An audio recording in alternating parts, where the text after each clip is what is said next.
একটি শান্ত সবুজ বনের পাশে পাহাড়ের গা ঘেঁষে থাকত এক দুষ্টু খরগোশ। তার নাম ছিল রবু। রবু ছিল একেবারে চঞ্চল।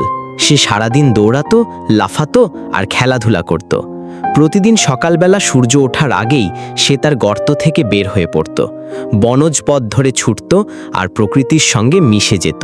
বনের অন্য পাশে এক বড় আম গাছের নিচে থাকত এক শান্ত বুদ্ধিমতী বিড়াল। তার নাম ছিল মিনি। মিনি ছিল রবুর একেবারে বিপরীত। সে দৌড়াতে পছন্দ করত না, বরং বই পড়তে ভালোবাসত। রূপকথা, রহস্য, বিজ্ঞান, তার কাছে বই ছিল এক জাদুর জগৎ। একটা বাঁশের ঝুড়িতে আরাম করে বসে সে ঘন্টার পর ঘন্টা পড়ে থাকত। এই, তুমি সবসময় বসে বসে বই পড়ো, দৌড়াও না? খুব বিরক্তিকর লাগে না? না তো, বই পড়া মানে তো ঘরে বসেই নতুন নতুন জগৎ ঘোরা, কখনো রাজকন্যার রাজ্যে, কখনো ডাইনোসরের দেশে। কি বলো, ঘরে বসে ঘোরা যায়? আজ তুমি আমার সঙ্গে বই পড়ো, আর কাল আমি তোমার সঙ্গে দৌড়াবো। রবু একটু অনিচ্ছা নিয়ে বসল। মিনি বই খুলল, শুরু করল এক রাজপুত্র আর এক জাদুকর ড্রাগনের গল্প। রবুর মনে হচ্ছিল সে যেন সেই গল্পের ভেতর ঢুকে গেছে। সে শুনতে পাচ্ছিল ড্রাগনের গর্জন, দেখতে পাচ্ছিল তরবারির ঝলক।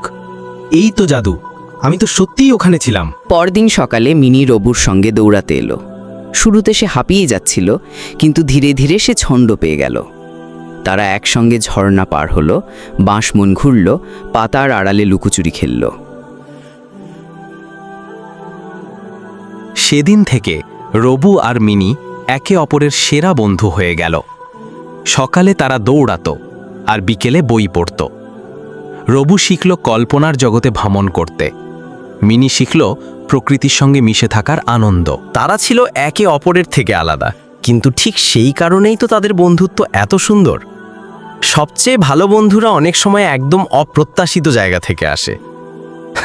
শেষ বা হতে পারে এটা এক নতুন শুরুর শুরু। বন্ধুরা, ভিডিও ভালো লাগে আমার চ্যানেলটি সাবস্ক্রাইব করুন এবং শেয়ার করুন।